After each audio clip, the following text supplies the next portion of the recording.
Welcome to NovaraLIVE. I'm Michael Walker, hosting on a Thursday for a change. I will be joined by Aaron Bastani in a moment.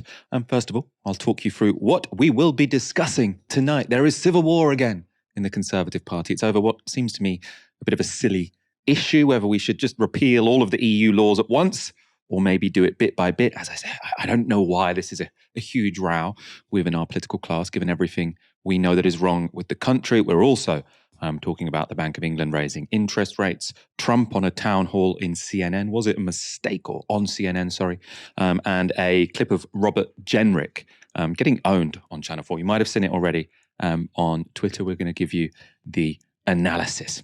It's all kicking off in the Conservative Party. Remember this.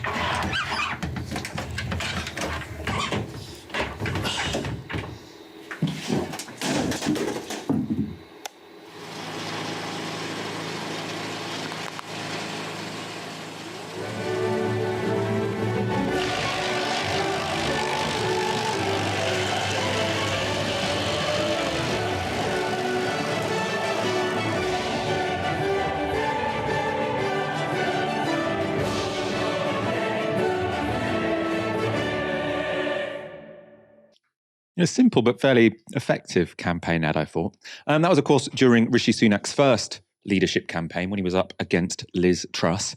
And in that contest, Rishi Sunak, as you saw there, promised to remove all 2,400 EU laws from the statute books. They'd be shredded. Since then, they found a few more EU laws. The total now stands at around 4,800. So Rishi Sunak said he'd get rid of all of them, but he's now gone back on that pledge. The Brexit Headbangers in his own party are not particularly happy. The retained EU law bill was introduced under Liz Truss's brief stint in Downing Street. It set a deadline of the 31st of December this year, at which point most EU laws would expire. That was unless ministers decided to retain or replace them. But now that deadline has been scrapped. No longer will we be losing all EU laws before the end of the year. Writing in the Telegraph, Business Secretary Kemi Badenoch laid out a new and much more modest target. The government has been clear since the introduction of the retained EU law bill that we will deliver on the promises of Brexit without abandoning our high standards. We will not abolish any law for the sake of it. The laws we will retain are essential to the effective functioning of business and industry. We will not reduce workers' rights and protections, nor will we repeal maternity rights or threaten the high environmental standards currently in place. And we will ensure that we do not revoke legislation required to uphold our international obligations. Now, you might question whether this is really a party that's upholding workers' rights, but there we are. I'm pleased to say that the government has already reformed or revoked over 1,000 pieces of retained EU legislation, in addition to the list of around 600 coming in the bill, the Financial Services and Markets Bill, and in the Procurement Bill, both of which are nearing completion in Parliament. The Procurement Bill will repeal around 500 pieces of retained EU law. Taken together, this forms a significant removal of EU laws from our statute books by the end of 2023. So essentially what's happened is this all sounds a little bit wonky, but it does make some sense. Rather than picking the laws the government wants to keep and letting all the others expire at the end of the year, so sort of saying, if we haven't decided we want to keep it by the end of 2023, it will get shredded. Instead, they've turned it around and it's a bit more sensible, I think. Now ministers will work through the remaining law, picking out the ones they want to scrap. So instead of saying there's an assumption it will be shredded, they're now saying we will only shred it if we want to shred it. It means that we are less likely to accidentally lose important laws at the end of the year. It sounds reasonable, but it was enough to rattle the European research group. Jacob Rees-Mogg appeared on Radio 4's Today programme, where he gave his take on the U-turn.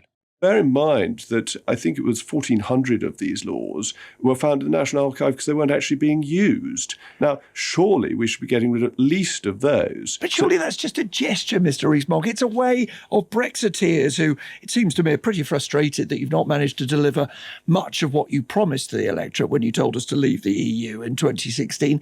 It's a gesture. It doesn't matter if they're not used. Who cares? Well, it tidies up the statute book. It's important to have a statute book that's actually functional. But it's much more than that. It's dealing with the opportunities to deregulate the economy so that prices can come down, so that inflation falls, so that interest rates don't need to rise so much. If we want to have growth in this economy, we need the famous supply-side reforms, and these come from this. And it's hard enough to motivate Whitehall at the best of times. So they're not necessarily coming into the office. They don't seem to be working with the efficiency that one would like, and people find this in many public services. But the opportunity of the repeal of retained EU law was to force this to happen. But you've criticised the blob, you've alluded to it there, thinking that Whitehall is going slow on this. Kemi Badenoch says in a piece for The Telegraph they're prioritising the ones they think they need to keep ahead of the deadline rather than the ones to go. I put it to you again, though. This is a government led by a Brexiteer, Rishi Sunak. The business secretary is a passionate Brexiteer and declared deregulator. You yourself were prominent in government. You, as politicians, have simply not delivered, have you? Well, I think that you're absolutely right. The politicians have not delivered. And this comes back to the Prime Minister's promise in his video during his leadership campaign when he said he would do this. Now, bear in mind, at that time, he had already given right-round consent to the retained EU law bill. I had briefed him on it. He knew that it wasn't easy. He knew that it was going to be an effort to get it done by actually a slightly longer deadline at that point. He accepted the deadline of 2023, and then he has broken his word. And this is very serious, in my view. Very serious in his view. So, I mean, he didn't, to me, really seem to explain why it mattered. He thinks that if you get rid of all these laws we're not using, that will magically deregulate the economy and bring about growth. Obviously, we don't believe that deregulating the economy is the kind of thing, or will bring about growth in the first place. I think this is, 1980s economics that has pretty much been debunked, especially in a situation as we are in now. Britain is already fairly deregulated, but I don't think if these laws aren't being used, then they're not going to have much effect if you get rid of them. It's just to say, if a doctor finds something, the appendix, let's say, we still don't really know what it's for, but we don't just whip it out willy-nilly. If it's not doing any harm, you leave it in there. That seems to me to make some sense here. Members of the ERG, so that's the European Research Group, tabled an urgent question for Kemi Badenoch today. She's appeared in Parliament and it wasn't friendly. Marc Francois asked her this question. On the 18th of January this year, it passed third reading with a government majority of 59, and again, not a single Tory MP voted against it. So it had managed to unify the Conservative Parliamentary Party on an admittedly controversial issue. It left this House without a single Tory MP opposing it. Why then, when it's gone to the other place, the House of Lords, has the government performed a massive climb down on its own bill, despite having such strong support from its own backbenches? Secretary of State, what on earth are you playing at? Mr. Speaker, I've already explained the reasons why we have changed the approach, and I'm very, very happy to repeat them for my honourable friend. He should know that I'm not somebody who gets pushed around lightly. The fact is, I went in and looked at the detail, and I decided that this was the best way to deliver it. This was not, and I will stress again, this was not the Prime Minister's decision. As a Secretary of State, I have to be responsible and look at what we can make sure is deliverable. This is the best way to get him what he wants. It may have been different from what was put on the floor of the House, but if he wants what I want, which is ending EU interpretive effects by the end of this year, ending the supremacy of EU law by the end of this year, I can tell him he is not in the room. He's very welcome to send me the list of things that he wants repealed, but this is the way to get it done. In Parliament today, it wasn't only the Brexiteers losing their temper. Speaker of the House, Lindsay Hoyle, had his own words for Badenoch. I know that it is highly regrettable that the government decided not to offer an oral statement on this matter yesterday. Given the importance of this announcement, on such matters, full engagement with Parliament and its committees is essential. Before I call the chair, I will remind the government we are elected to hear it first, not to read it in the Telegraph, and certainly not a WMS is satisfactory on such an important matter. Thank you, Mr. Speaker. I'm very sorry that the sequencing that we chose was not to your satisfaction. I was... Order. That is totally not acceptable. No. Who do you think you're speaking to, Secretary of State? I think we need to understand each other. I am the defender of this House and these benches on both sides. I am not going to be spoken to by a Secretary of State who is absolutely not accepting my ruling. Take it with good grace and accept it that members should hear it first, not a WMS or what you decide. These members have been elected by their constituents and they have the right to hear it first. And it is time this government recognised we're all elected, we're all members of Parliament, and use the correct manners. God, that guy is high off his own supply. Just so self-important. How dare you release this information in a written statement instead of an oral statement to the House of Commons? I'm the defender of democracy in Britain. Shut up. Well, it's clear that the relatively new Speaker of the House, Lindsay Hoyle, is trying to emulate John Bercow in being, he has main character syndrome. Nobody cares, right? It's like football or any sport. The most effective referee or umpire is the one you barely notice. So the idea that the Speaker of the House has main character syndrome is a problem. It's not about you. And like you say, they get furious about these relatively trivial, arcane matters, which 99.999% recurring the population don't give a toss about. So, Michael, don't feel too guilty about siding with Kemi Badenoch. I think in this instance, you're right.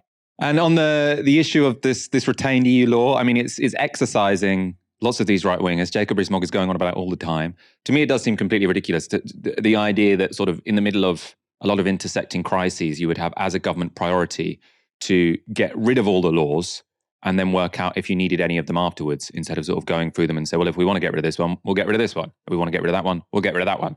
And I suppose sort of listening to Jacob Rees-Mogg and those Tory backbenchers, it does seem to me there is kind of, beyond saying the people voted for it and so we should do it, I can't really think of anyone who is offering a positive vision of Brexit anymore. Who is the person who is saying, yes, Brexit is great, we can make it work? I feel like all the people who were once arguing for Brexit now just argue about what a proper Brexit means. And they've sort of, who are the cheerleaders for what Brexit actually means, as opposed to saying what Brexit is and isn't? What's your take on that?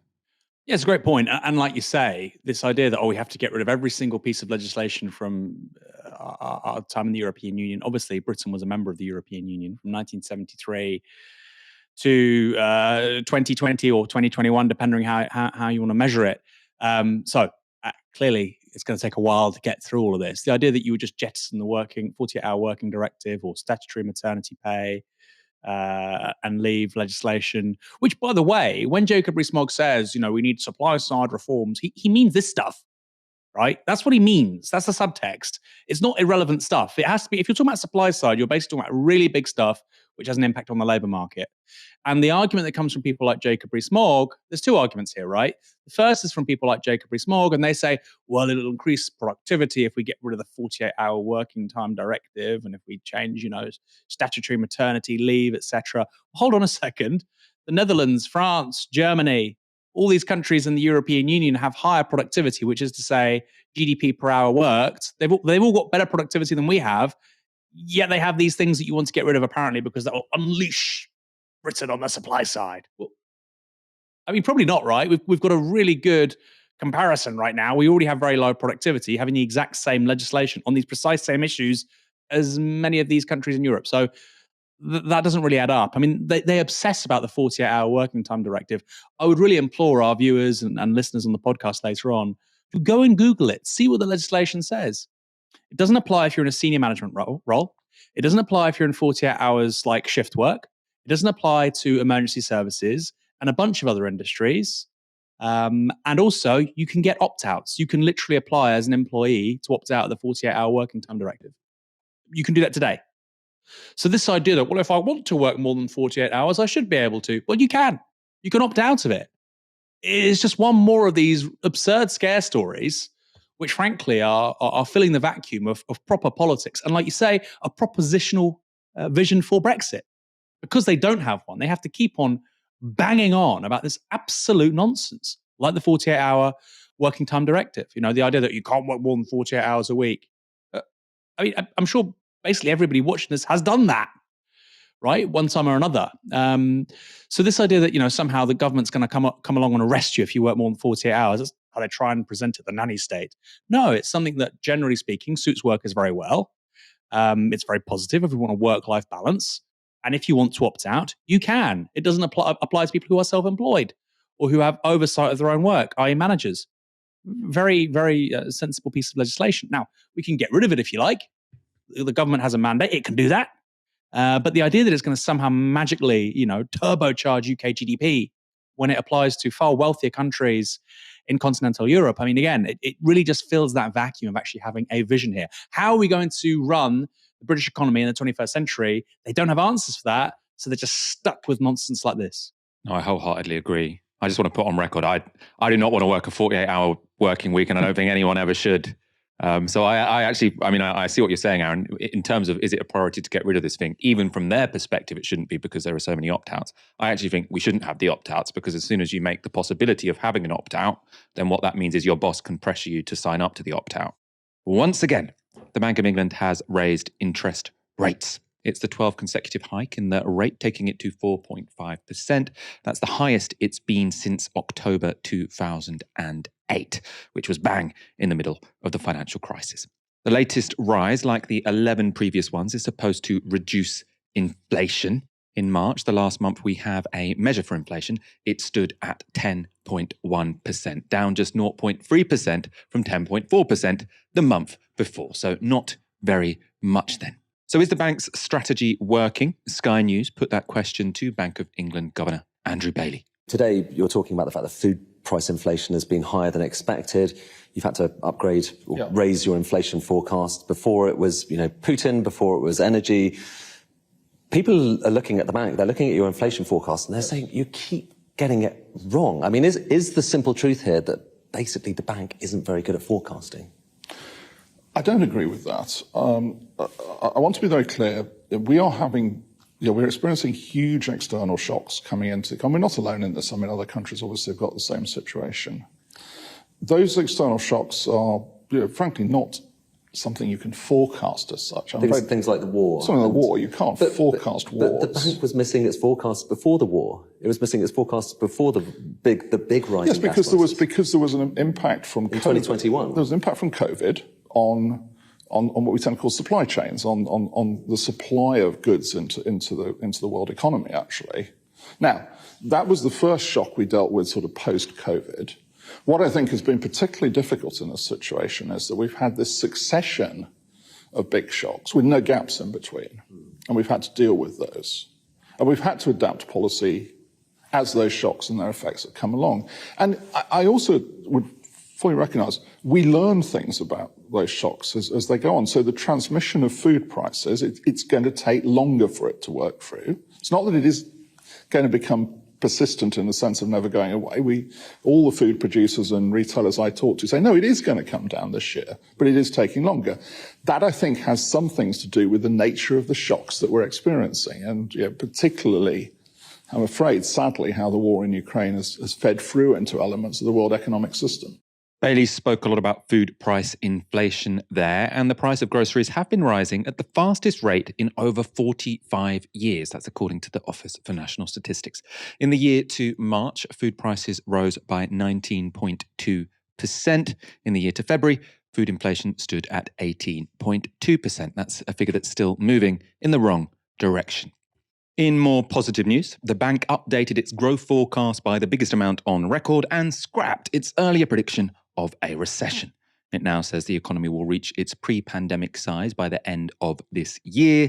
That's cold comfort, though, for the 1.3 million mortgage holders whose fixed rates will expire by the end of the year. They can expect to see an additional £200 added to their monthly costs. Responding to the latest hike, Chancellor Jeremy Hunt said this. Although it is good news that the Bank of England is no longer forecasting recession, today's interest rate rise will obviously be very disappointing for families with mortgages. But unless we tackle rising prices, the cost of living crisis will only carry on, which is why we need to be resolute in sticking to our plan to halve inflation by the end of the year. To which the response should be, if you want to halve inflation without hurting ordinary people, please tax the rich. We can take demand out of the economy by taxing the super rich who are pushing up property prices and all sorts. I presume that's not what Rachel Reeves, the Shadow Chancellor, said. Let's have a look at her tweet. People will be racked with anxiety by this news. The PM must admit his responsibility for the Tory mortgage penalty, leaving so many worse off. We need a proper windfall tax on oil and gas giants now to ease the cost of living. Okay, fair play. She did talk about taxing the rich, obviously, probably not to the extent I would have liked her to, but credit where it's due. Aaron, interest rates up to 4.5%. You're a mortgage holder. I can talk about rent. You can talk about mortgages. What does this all mean? You make it sound like I'm sort of expert. There's millions of people who've got special insights. We can all have a Substack on interest rates. It's an interesting one, isn't it? I mean, we remortgaged last year, and the mortgage broker was like, "Don't worry, inflation will go down, interest rates will go down. Just do 2 years." And I said, "We're doing 5 years. That's not compromising on that. Absolutely no way we're going to risk that." No, look, it's very possible that in 2025, 2024, interest rates go back down again. But I wouldn't bet on them being back to where they were last year. I mean, you have to remember, it's only about 14 months ago that the base rate of interest was 0.5%. 14, 15 months ago. I think it was March last year where you got, it was at like 0.5%. So this has happened quite quickly. So there's two observations to make. Firstly, it is really impressive how we haven't had a bigger economic downturn. If you said to most sort of economists 3, 4, 5 years ago, well, we've had virtually 0% interest rates for more than a decade. What happens if we bump them up from 0.25% or 0.5%? And this refers, by the way, to the base rate of interest, which is the rate of interest at which the central bank gives money to private banks, which then obviously give money to us at a higher interest rate, and that's how they make money. It sounds like a rigged system. That's because it is a rigged system. But anyway, if you'd said that to most sort of analysts and people in the know, they would say, well, there'll be a recession. There'll be a really sharp economic downturn. And I think that's also a really striking thing. We're in a bad situation. Living standards and falling wages, I think, is the bigger problem than a recession. So even if we get, quote unquote, growth this year, and bear in mind, they're simply saying that the economy will return to the same size it was in 2019 at the end of 2023. And in 2019, it wasn't really any bigger. It's actually, I think, slightly smaller per person than it was in 2008. So, you are still looking at 15, 16 years of utter stagnation. But I think the wage problem and falling living standards is the bigger issue here than the GDP contraction. This sort of statement by Andrew Bailey that, we didn't know the war would happen. The predictions are still wrong. Their predictions were wrong 3 months ago, 6 months ago. I think 2 or 3 months ago, they were saying that basically by the end of this year, inflation will start falling. And they were saying by, I think, early 2024, that inflation would be around 2%. They were saying that like three months ago. That's very unlikely. So this idea that, we made these predictions and forecasts, but we could never know the war would happen. They were making many forecasts after the war happened, which were miles off. And then one more thing to add to this is, like you say, Michael, inflation is clearly a problem, and it doesn't seem to have much to do with interest rates. The fact that we've had interest rates go up to 4.5% and actually inflation is still really high, and there's a lot of copium coming from the Bank of England and sort of economic establishment saying, well, it's coming down. This does clearly underscore the fact that the inflation is coming from other places, supply side, particularly energy, of course, but also profiteering. We know there's a major problem here that under conditions of relatively high inflation, big corporates try and make a larger profit. How does that work? Well, you're a private company, inflation is 10%. You say to your customers, sorry, we have to increase the price of the goods you buy by 10%. That's inflation, or 11%. And you say to workers, we can't possibly afford to pay you a pay rise in line with inflation. Sorry, you're going to pay a rise this year of 4%. So all of a sudden, you've got a massive price spike, which is going to the business's bottom line, its shareholders, etc. Now, I'm not making this up, right? You can look, for instance, at a quote, like I said, I think on last week's show, the managing director of Harrods said, in a recession, the rich get richer. You can look at the fact that LVMH is now Europe's biggest company. It's worth $500 billion, a luxury brand company. They own Louis Vuitton. Or the fact they're doing up Tiffany's in New York and they're spending millions on turning this place into a temple of luxury, right? Luxury brands have never done better. So it's quite clear that even though we're in a moment of economic stagnation and the average Joe is really struggling, the ultra rich, the elite, the 1% are doing super well. So I think you're right, Michael. We need to have a conversation about inflation and who it's benefiting and where it's coming from. It's not coming from wage demands. We know that because we've still got inflation of 10% and public sector workers are getting pay rise around 3%. So they're not causing the inflation to rise. We know where it's coming from. Primarily energy and profiteering. And those are areas, particularly the latter one, profiteering, where there could be government intervention, there could be price controls, even just temporary. They choose not to do it. This idea, we can't do anything. You can do everything. You're the state. If you want, you can have capital controls. You can call in the army to arrest. You can do whatever you like. You're the state. I'm not suggesting they do that, of course. You need to respect individual rights. But the idea that when you have food inflation of 20%, all the state can do is, well, nothing. And it can just kindly say to the Bank of England, please raise interest rates. When food inflation is 20%. Extraordinary. And I don't really think there's any excuse for it in a liberal democracy. Very on the nose that in the middle of a recession, the person who has become the richest person in the world owns LVMH. And I think we should, I think in a way it's not doing justice to call it LVMH by its initials, because it stands for Louis Vuitton, Moet, Hennessy. So in the middle of the worst cost of living crisis we have had since the Second World War, the company which is doing best is the ones that sells Louis Vuitton bags and champagne. Right, so this is boom time for designer bags and champagne. That tells you so much about the economy right now, while everyone else is going through a really terrible time, to be honest.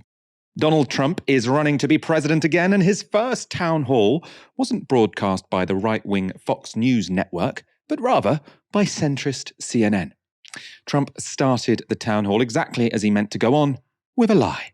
When you look at that result, and when you look at what happened during that election, unless you're a very stupid person, you see what happens. A lot of the people in this audience, and maybe a couple that don't, but most people understand what happened. That was a rigged election, and it's a shame that we had to go through it. It's very bad for our country. All over the world, they looked at it, and they saw exactly what everyone else saw. You look, even if you just look recently with the 51 intelligence agents, that made a 16-point difference. If you look at the FBI, and Twitter, they call it Twitter files, made a big difference. If you look at Mr. President, back to what you just said there, though, it was not a rigged election. It was not a stolen election. You and your supporters lost more than 60 court cases on the election. It's been nearly 2.5 years. Can you publicly acknowledge that you did lose the 2020 election? Let me just go on. If you look at True the Vote, they found millions of votes on camera, on government cameras, where they were stuffing ballot boxes. So with all of that, I think it's a shame that what happened. I think it's a very sad thing for our country. I think it's a very sad thing, frankly, for the world, because if you look at what's gone to our country has gone to hell. Our borders are bad. Our military has been bad. You look at the taxes, you look at inflation, what's happened to inflation. It's just destroying our country. We've really become, in many ways, a third world country. So the moderator you saw there was Caitlin Collins, who did a terrible job of fact-checking the ex-president. So they've had so long to prepare for this. They've known that Donald Trump is someone who systematically lies. They know that he's running for president. They know that he loves to perform.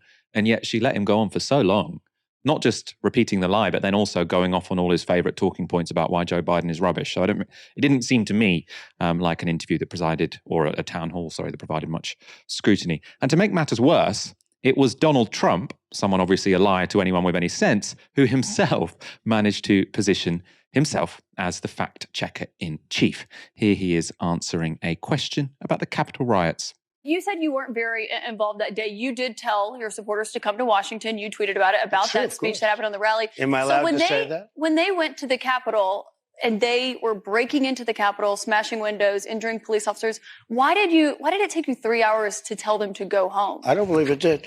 Oh, let me pull it out. I have to pull it out.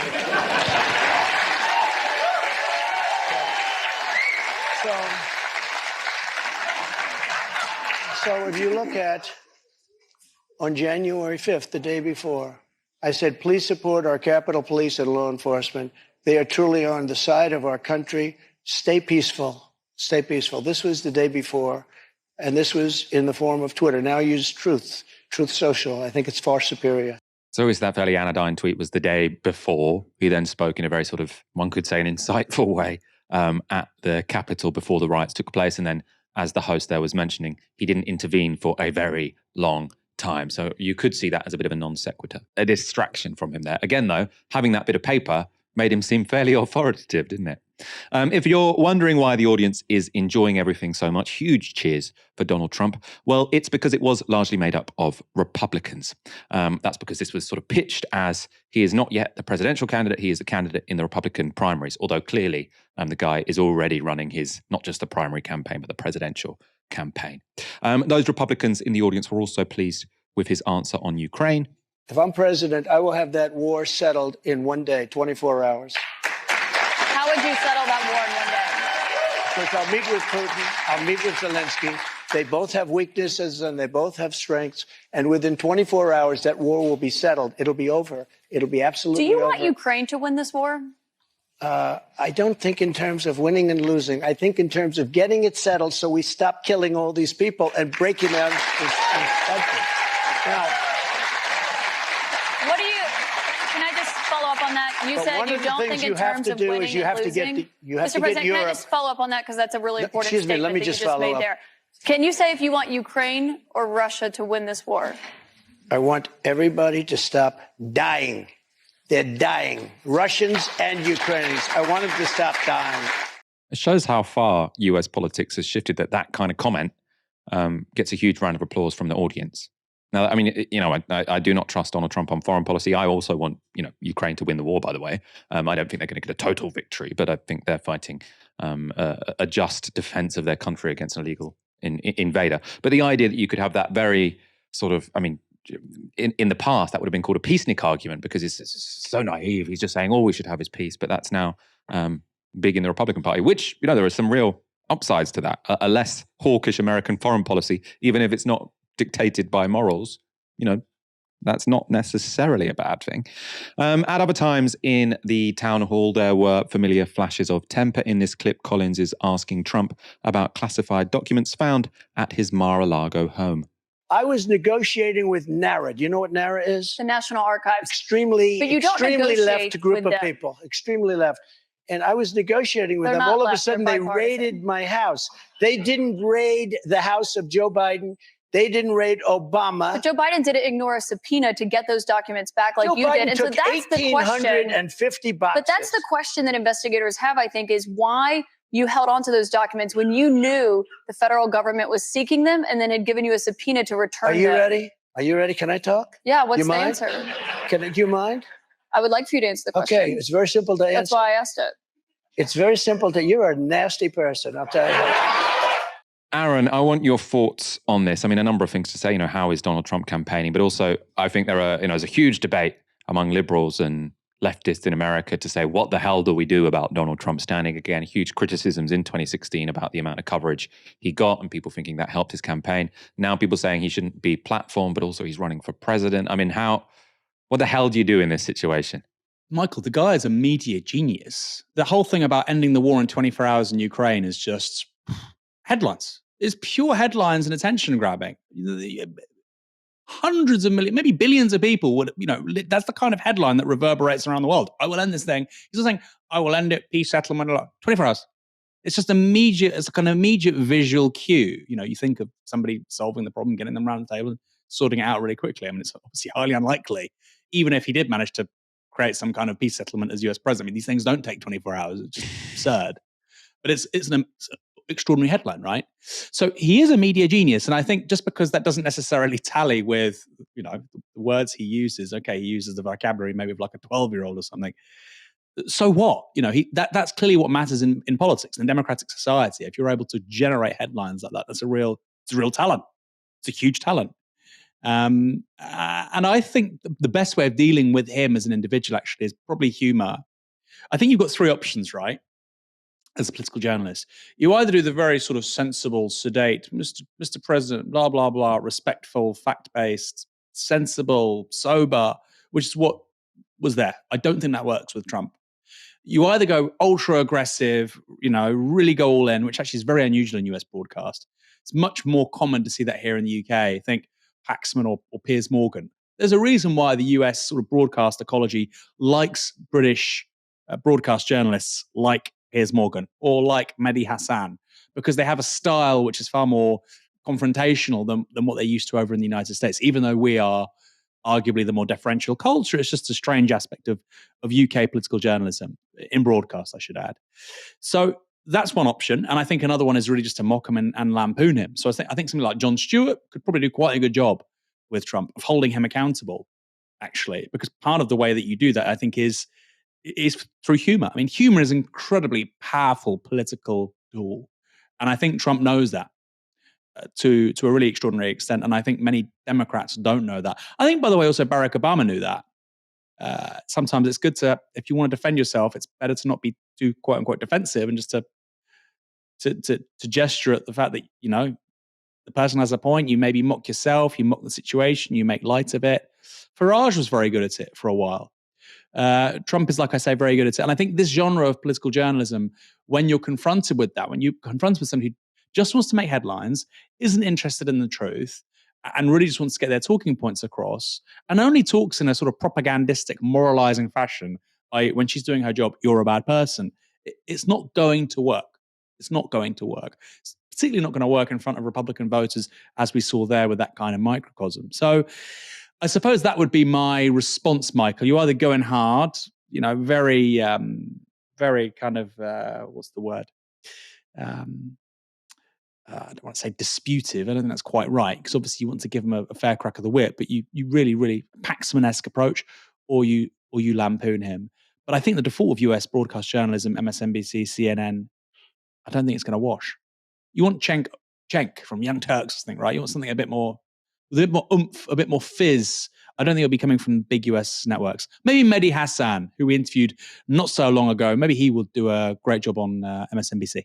I wonder if Trump would give Mehdi Hassan an interview. I mean, a couple of takes I saw sort of from US commentators since this town hall happened. Brianna Joy Gray from the Bad Faith podcast, she was saying, you know, what the host should have been doing is arguing against his populist credentials. So sort of saying, why did you give a tax cut, et cetera, et cetera. And then, as you were sort of intimating towards Sarah, and people saying it's a complete mistake to do this in a town hall format. If you want to hold someone accountable, don't give them a huge supportive audience in front of you so that they can play the audience to your disadvantage. It would be much easier to call out lies or whatever if it's just you two sitting down there. Still difficult, but it should be easier. The CNN town hall took place just a day after Trump lost a civil case brought by E. Jean Carroll, the woman he assaulted sexually in a Manhattan department store in the mid-1990s. The jury found him liable for sexual assault, battery, and defamation, and ordered Trump to pay $5 million in damages. So this should be pretty damaging for Donald Trump. But GB News in the UK put a different spin on the result. We said we'd bring some updates about the Donald Trump civil case. The jury, deliberating in the rape trial of Donald Trump, has found the former US president not guilty of the rape charges made against him. The civil lawsuit was brought by writer E. Jean Carroll, who accused Mr. Trump of raping her in a Manhattan department store in the 1990s. The verdict was returned as not guilty on rape charges. However, it did find that he sexually abused her. Now, I find this one of the most bizarre things about GB News, the extent to which they're Trump-pilled, because I just don't think there is much of an audience for it in this country. And it was so clear in that circumstance, because you've got all of these newspapers, you know, nearly the world's media said the astonishing thing here, the remarkable thing here, is the next president who is running to stand again as president has been found liable for sexual abuse. That was the big story. You know, it's never happened before, or as far as I know, it's never happened before. But GB News decided the big story was he was not guilty of rape. So what the jury found in this civil case is that he was liable for sexual abuse. He wasn't liable for rape. They said the balance of probabilities suggests sexual abuse. Now, you know, I haven't gone through the documents. I don't have much of a judgment on, you know, the evidence they were looking at.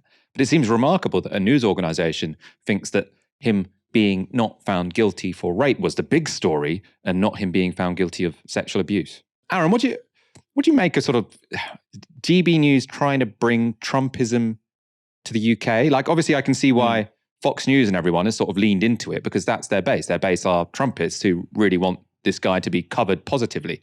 Is there a demand in the UK for people to be saying, oh, yeah, Donald Trump, what a guy? It's so strange, isn't it, Michael? It's so strange. And it's something you see repeatedly with sort of right-wing populists in this country. They try and appropriate far right over in the United States, and it just doesn't work. You know, it just does not work. I think fundamentally, actually, there's amongst the sort of blue collar working class base that GB News is pursuing, I think there's probably an instinctive distrust of the United States anyway. I think a large number of them actually have I wouldn't call it an anti-imperialism because it's not, but they would be very skeptical and critical of the Iraq War, for instance. So, and they would say that, Tony Blair made this country George W. Bush's poodle. I think a GB News audience would be just as likely to say that as a BBC or a Guardian reader, frankly. I think that's something which really transcends this whole Brexit Remain, left-right kind of thing, fundamentally. And you're right, the idea that sort of blue-collar UK audience, which is, again, like I said, that's what they're going after. I'm not saying that is their audience, but that's what they're going after. Yeah, the idea that they're somehow emotionally invested in Donald Trump is just clearly absurd. All the polling from Trump in the UK, for instance, when he visited the country while president, is very negative towards him. Now, you might be watching this saying that's unfair, or I like Trump, or whatever. We're talking about the fact that GB News are peddling a sort of line on Trump, which is just really incongruent, rather, with the values of their audience. And also Jacob Rees-Mogg, he politically he's a conservative, he's on the right, but he's not that similar to Trump. I don't quite understand why he would go to bat for him. Jacob Rees-Mogg is an orthodox Thatcherite monetarist. I'll give you an example, right? Trump is saying that we have a problem with high inflation, and we need to help average Joe. I don't know what proposal he would say. Jacob Rees-Mogg would say, well, actually, interest rates should be higher. He's a classic 1980s monetarist. His take on inflation would be, in this country, for instance, put interest rates at 15%. And then after 3 or 4 months, inflation will go down. And yes, it'd be very painful at first, but we'll get rid of the problem more quickly. I don't think Trump would say that. So it's really, really, really confusing to see Rees-Mogg, GB News go back for Trump. I wonder where it comes from. It's an interesting question, isn't it? My guess, and I have to say this is wholly a guess, is that it has less to do with an attempt to appeal to their audience and more to do with sort of the backroom of the organization. Because I think on the one hand, they like the idea that they can get the status of interviewing presidents. So obviously, GB News is sort of fighting to be seen as a serious news organization that can compete with the other ones. And if they're the ones who get the interview with the president, then that's presumably that they see that as helpful for them. I also wonder if there is some sort of backroom relationships between the UK right and the US right, where they are more aligned on sort of Trumpism than actually the UK public are. The Renters Reform Bill is a Tory proposal that would do the bare minimum to improve the lives of renters. It doesn't promise rent controls or the mass building of social housing, things which might actually make renting more affordable, but it would get rid of no-fault evictions, making renting just that little bit more secure. Yet, even with these very modest goals, the bill has still come up against vociferous opposition from Tory backbenchers, and you'll never guess, this will come as a huge surprise to you. Many of those Tory backbenchers opposing the Renters Reform Bill are themselves landlords. And this is the basis of a great story in the I newspaper. So the headline, Renters Reform Bill inside the rebellion over new renting laws led by Tory landlords. And we can go to the body of the article. They say this: among those considering voting against the Renters Reform Bill are believed to include high-profile Tories such as Jacob Rees-Mogg, who lists rental income from properties in Somerset and London among his entries in Parliament's Register of Members' Interests. Kevin Hollinrake, the former chairman of national estate agency chain Hunters, is also thought to be a potential rebel. How curious! These landlords and estate agents who don't want regulation to protect renters. I also have some great quotes from landlord Tory MPs. So these are 3 separate landlord Tory MPs who all want to remain anonymous. At the moment, we have a government that's adopting all Jeremy Corbyn housing policies, except we're not building any more homes. Why should landlords be forced to accept that market forces don't apply to them when we're not committed to building more homes to ease prices? It's not the fault of landlords that the price of renting is going up. It's the fault of not enough homes being available to either buy or rent. Costs of being a landlord are much higher now, so why shouldn't landlords be able to charge more and rent their properties to people at the market rate to cover their increased costs? A couple of things to say about this. I actually agree we need to increase the supply of rental housing to get the price of rent down. But there's something inconsistent here, which is basically saying landlords are increasing rent because costs are going up. But then you say, oh, landlords are increasing rent because there's a shortage. Which one is it? Are you just taking advantage of a shift in the market, which is so saying we're going to jack up rents because we know that demand is up and supply is down? That's what they're actually doing. And then he's pretending that this is because of costs. The price of rent isn't really determined by the cost of landlords. It's determined by landlords saying we will charge the highest amount we can possibly charge. the idea that it's based on their costs, I think, is a little bit ridiculous. And I think this anonymous landlord, we won't be able to challenge him because he's anonymous, is trying to have it both ways. Let's go to a comment from a separate landlord, another Tory MP who rents out residential properties. They said this: there is a significant number that have issues with the bill, and I remain sceptical about it. The best way to bring rents down is to build more homes and make it easier for people to get on the housing ladder. We now understand the bill may have been delayed, and some of us are hopeful that this means Michael Gove is willing to listen to the concerns among people like me, i.e. landlords who are also MPs for the Tory party. I'm not entirely sure why it's been delayed, but whatever the reason, we now have a chance to ensure the bill does not introduce overburdensome restrictions on landlords who are key in any housing market. God, imagine putting a restriction on landlords being able to evict single mothers and families at 2 months' notice for, when they've been paying the rent on time and they haven't done anything wrong. That's the basis of what a no-fault eviction is. Our final anonymous landlord: punishing landlords is not going to increase the stock of rental housing. Indeed, it is more likely to reduce it as landlords sell up. I do have an interest in this topic, of course, but anyone who is a landlord will understand the market more than someone who is not. Aaron Bastani: landlords understand the rental market more than anyone, so we should let them decide on laws when it comes to renting. I mean, there are also millions of people called renters who are very acquainted with the rental market in this country. I mean, they understand what it's like to be a consumer in this market far more than a landlord. So I think that's quite an irrational logic, frankly. We've had in this country since 2008, this has been a Goldilocks era for landlords. It's been a wonderful time to be a landlord. You've had virtually 0% interest rates. And frankly, you could just bump up rent every year. And you could bump it up by more than the base rate of inflation. Inflation generally, until quite recently, was averaging 3-4%. It was hitting generally the Bank of England's target of 2%. Sometimes it was lower than that, sometimes higher. Rent increases would be significantly above that, 5-10%. I know, having lived in London for a very long time, it'd be very normal to have an annual rent increase of 10%. Why? Well, that's just the market, mate. Sorry. Like it or lump it. But the cost of lending for you is no higher than it was. In fact, it may have been lower. So they've had a wonderful time, and the minute they've got a few slight difficulties and their assets aren't going up in value 15% a year, and they can't just, increase rent by more than the base rate of inflation that we have to pay for everything else. Apparently housing is different. They start whining and complaining. And these are not just random landlords, like you say. It's the most powerful people in the country. We have 650 legislators in this country in the House of Commons. They are the most powerful people in this country, fundamentally. If you get a majority of those people to vote on an issue, that then becomes statute, it becomes law. We'll have to abide by it. And they're whinging and whining and moaning. And like you say, about things like a no-fault eviction, the idea that you can be evicted. You sign a contract. Michael, this is crazy. They're meant to be capitalists. They're meant to believe in contract. You sign a contract for 12 months, and they say after 3 months, sorry, you need to go. Sorry. How's that a contract? You tell me. A great book by Vicky Spratt. I interviewed her here at Novara Media on Downstream. Throughout the book, she offers, example after example of people being treated horrifically by the private sector, by landlords. And I understand their margins are shrinking. It is no longer a machine to make money. My heart bleeds.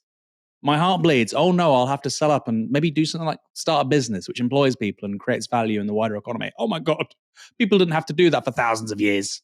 So I really don't have any sympathy with those landlords. But like you say, there is an important adjunct here, Michael, which is that as landlords sell and you get more owner-occupiers buying those properties, and of course we want more owner-occupiers, that's not a bad thing, but that means density goes down, there's less supply, which means rents go up, because of course we're not building either. That is a major problem. So these idiots, these greedy, money-grabbing Tory parasites are at least right about that. We do need to be building a lot more homes. There is no solution to the rental crisis without that. Unfortunate thing is, because these MPs are remaining anonymous, these ones saying, the issue is supply, we need to build more houses, it's not about regulations. We have no idea if these are the same Tory MPs who sort of try and destroy any chance of having planning reform and sort of stopping NIMBYs, stopping any houses but getting built. So I can very much imagine these are the same Tory MPs who say, no, we don't want to build any social housing. No, we don't want to build any houses in our area, in my constituency, but also don't regulate me as a landlord because the issue is supply. One thing you made me think of there, Aaron, you sort of said, yes, landlords might have some knowledge of what the rental industry is like. Obviously, renters have a bit more. There are 177 MPs in Parliament who are landlords, so around 1 in 4. How many MPs do you think don't own a home? Now, I can't give you the answer to that because we don't know. So the reason we know how many are landlords is because they have to put their financial interests in their register of interest. But as far as I understand it, they don't have to log whether or not they own a home. But I wouldn't actually be surprised if all 650 MPs owned a home. It would be a very interesting thing to find out. If you've got an idea of finding out, of a way that we could find out how many MPs are renters, not their second home, because they rent second homes off the taxpayers' expense in London, but their principal homes, if they don't own a home, I would love to know who they are. The Tories can't stop lying about refugees, and Immigration Minister Robert Jenrick has finally been called out on it. Even if somebody originated from a place of danger, such as Afghanistan, the vast majority of those people coming across on small boats are coming from France. Yeah. And they're choosing to come to the UK for whatever reason. As is they're their right. essentially asylum shoppers No, or economic it is their migrants. right under the Refugee Convention to apply for asylum anywhere. Well, the They're not Refugee asylum Convention, shoppers, they're asylum seekers. Convention also says that people should seek sanctuary, should seek asylum in the first safe country. And that's a really core principle that we as a government believe very strongly. We should be prioritising people who are in a place of danger rather than people who are in a place of safety like France. That's not true. That is a bad use of our national resources. That is not true. The Refugee Convention does not say you must seek sanctuary in the first safe country. The Refugee Convention does encourage people to do that. It does not say you must principle. seek sanctuary That's a key in the principle. first safe country, which you just said. That's not true. That's a key principle that we support as a government. All right. Well, it's not because in the we don't Refugee think Convention. it's right. We don't think it's right that if you're in a safe country like France, that you should be coming to the UK. It's in the Refugee Convention that refugees should seek asylum in the first safe country. Then the interviewer, Christian Guru Murphy, quite correctly says, no, it's not. Robert Jenrick, who is the immigration minister, by the way, this isn't just someone who happens to have a different brief and has been put on as the government spokesperson is a little out of their depth. No, this is a person whose job in government is to know a lot about immigration, either outright lying or completely wrong and misinformed. I think he probably knew he was lying because at the end he said, oh, well, no, this is a principle we think is very important. So he sort of moved away from this idea that it was in the Refugee Convention and saying, oh, no, it's a principle we believe in anyway, even if it's not in international law.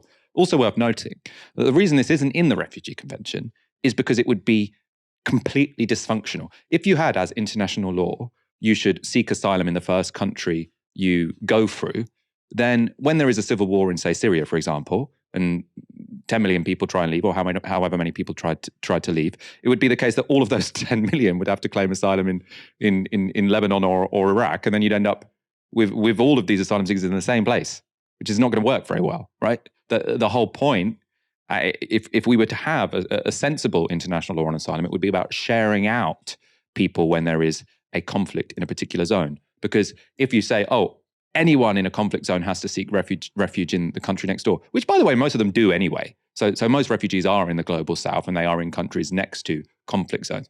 But the idea that every single person should claim asylum in those places next to the conflict zone, one, it's very unfair, but also, it's going to lead to such intense instability because as soon as you have a civil war in one place, you've then got millions and millions and millions of people arriving in the place next door. It would be terrible. So there's a reason it's not in international law. It's not just, oh, it's a bit outdated. They should have included that if they'd thought a bit more. No, there's a reason it's not there. A Downing Street spokesperson was asked about the interview by journalists today. According to The Guardian, Downing Street has effectively conceded that Robert Jenrick, the immigration minister, was wrong to say that under the UN Refugee Convention, asylum seekers should apply in the first safe country they reach, saying instead it is merely an important principle for the government. So they've confused themselves for the UN. Oh no, I thought it was the UN Refugee Convention. No, it's actually just us. It was actually just us that thought this. Having helped collapse the British economy, Michael, now people like Robert Jenrick want to basically create dozens of failed states around the world, We have failure in the NHS. We have a failure with the housing market. We have a failure with public services. Why don't we have loads of failed states? Let's really up the ante. Let's be a bit more ambitious in what we want to fail. So if you have, for instance, refugees coming out of Afghanistan, they're all meant to go to Iran? Really? You got one failed state, let's have another. And then, of course, people leave Iran. Let's say there's political instability, but they all go to Iraq.